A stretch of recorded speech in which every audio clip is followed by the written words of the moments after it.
So sa recent chapter nga ng manga, alam naman nating lahat na ni-reveal na rin finally yung devil fruit ng mga natitira sa Flying Six headliners. And basically sa kumakalat nga na spoilers para sa chapter 999, ni-reveal na rin yung devil fruit ni Kaido. Bali ngayong araw nga na to, ito yung topic natin. So first, sa mga hindi nakakaalam, meron na nga tayong second channel kung saan tinatalakay nga natin dito yung iba't ibang anime bukod sa One Piece. Kaya kung may time kayo, check nyo na to. Ilalagay ko na lang yung link na itong second channel natin sa description sa ibaba. So bago tayo mag-umpisa, alam nyo na, intro muna tayo.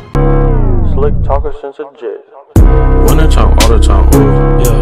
Look at the way that I move, swag, disrespectful and I'm rude, okay. I had cocaine in the school.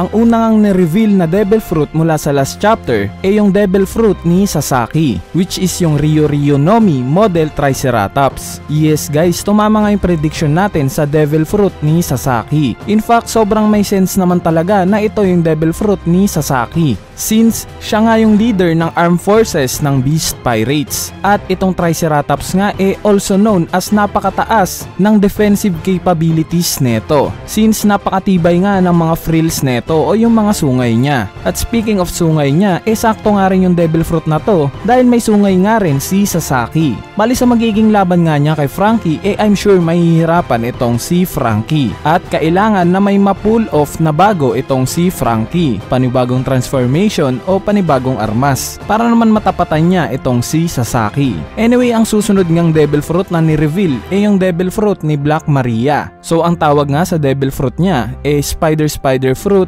model, basahin nyo na lang. Bali itong devil fruit nga na to ni Black Maria ang parang outliner sa mga devil fruit ng ibang Beast Pirates, since yung team nga ng mga Zoan type devil fruit ng mga iba niyang kasamahan halos puro dinosaurs. Pero sa mga hindi nakakaalam itong Ross Mygale nga sinasabing ito yung pinakamatagal nang nabubuhay na spider sa mundo natin. In fact, kaya nga ng mga dinosaurs extinct na rin ito o wala nang nag-i-exist na ganitong species. Sinasabi nga rin na yung Ross Mygale daw hindi lumalabas sa tahanan niya at mas pinipili niyang magtago lang at hintayin yung prey niya para matrap sa sapot niya, na very similar sa ginawa ni Black Maria nung time na magkaharap sila ni Sanji, kung saan nahuli nga sa patibong itong si Sanji. Anyway, gaya nga ng mga tauhan ni Black Maria sa Brattle na very inspired sa mga yokai o yung mga Japanese folklore ghost, ganito nga rin si Black Maria, na very similar naman yung hybrid form niya sa Joro Gumo, na isa ring yokai sa Japanese folklore. At ang huling ang pinakita na devil fruit power sa atin last week yung devil fruit ni Husu, kung saan nagtataglay nga siya ng cat fruit model Sabertooth. Gaya nga ng sinabi ko sa last chapter review natin, possible na similar yung magiging hybrid form niya sa hybrid form na nakita natin kay Rob Lucci, since parehas nga yung tema ng mga devil fruit nila. Pero I'm sure mas malakas ng dihamak yung devil fruit netong si Husu dahil ancient type nga ito. Bali bago pa nga i-reveal yung devil fruit na itong si Husu, binigyan na tayo ng hint ni Oda during sa mga past chapters, kung saan nakita nga natin yung mga tauhan na itong si Husu na parang mga pusa. Anyway, hindi nga makukumpleto itong Flying Six headliners kung wala yung tatlo pa nilang miyembro. Kaya kung mapapansin nyo sa last chapter, pinakita sa atin ni Oda yung mga transformations nila Page 1 at Ulti. At syempre kahit kalaban na si X-Drake, pinakita pa rin siya sa atin ni Oda. In fact, kagat-kagat pa nga niya itong si Apu. Anyway, mapunta naman tayo sa pinakagumulat sa atin sa linggo na to. At ito nga yung pagre-reveal sa devil fruit ni Kaido. Sinasabi nga na yung devil fruit daw ni Kaido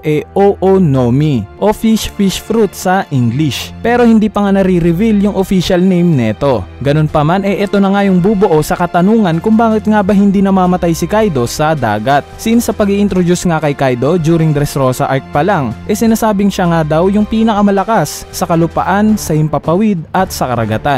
Anyway, gaya nga ng sabi ko, fish fruit nga daw yung devil fruit netong si Kaido. At mythical type nga daw ito. Bali ang tanong dito, ano specifically itong devil fruit na to? Bali ang wild guess ko nga dito, inuulit ko guys hula ko lang o ini-speculate lang natin, okay? Bali ito nga yung Namazu. Sa mga hindi nakakaalam, itong Namazu nga, isang giant catfish in Japanese mythology. And ang nakikita ko ang similarity nito kay Kaido, yung napakahabang bigote ni Kaido, na similar sa Namazu. And isa pa during 18th century nga daw sa Japan sinasabing ni-replace nitong Namazu yung role ng dragon sa pagiging shift maker o pagdadala ng kamalasan sa Japan, since nakilala nga itong Namazu na nakakapag-create daw ng mga earthquakes. Anyway, marami sa inyo siguro ang magtataka na kung yan nga yung devil fruit ni Kaido, bakit siya dragon? Bakit sinabi ni Yamato na kaya daw napalipad ni Kaido yung Onigashima dahil sa dragon's breath? Bakit hindi dragon fruit yung devil fruit ni Kaido? At marami pang iba. Yes guys, pati nga rin ako nung una nagtataka. Pero kung iisipin nyo halos binibigay na nga ni Oda yung mga sagot sa tanong natin.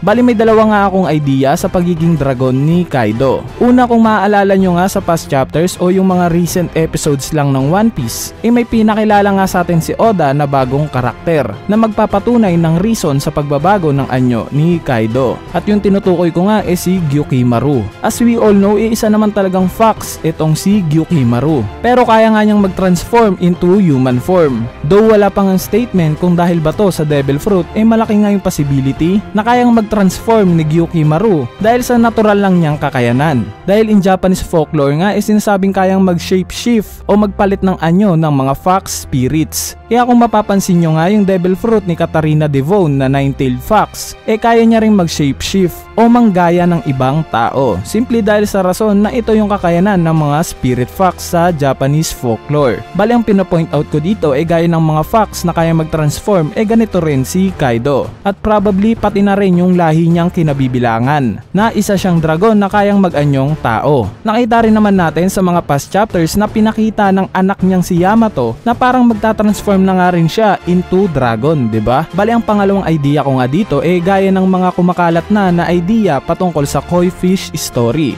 Pwedeng ganito rin yung nangyari sa devil fruit ni Kaido. Sa mga magtatanong kung ano ba tong koi fish story na to, ito nga yung kwento ng mga koi fish kung saan nilalabanan nila yung current ng river papaakyat sa waterfalls. At dahil nga sa perseverance nila at determination naging golden dragon sila, na similar sa idea ng Pokemon na si Magikarp kung saan pag nag-evolve ito magiging Gyarados. So in summary dito sa speculation natin sa devil fruit ni Kaido, isa nga tong fish fruit model Namazu. At kaya naman kayang mag-transform ni Kaido into dragon simply ito yung kakayanan ng origin niya or ito yung kakayanan ng devil fruit niya. Anyway, dyan na nga nagtatapos yung maikling topic natin patungkol sa devil fruit ng Flying Six Headliners as well as yung devil fruit ni Kaido. So kung sakaling nagustuhan nyo tong video na to, wag na kayong mahiyang pindutin yung like button dahil napakalaking tulong na nga niyang like nyo para sa ating channel. At syempre wag nyo na rin kalimutang pindutin yung subscribe button para lagi kayong updated pag may bago tayong upload na video. So yun lang, peace!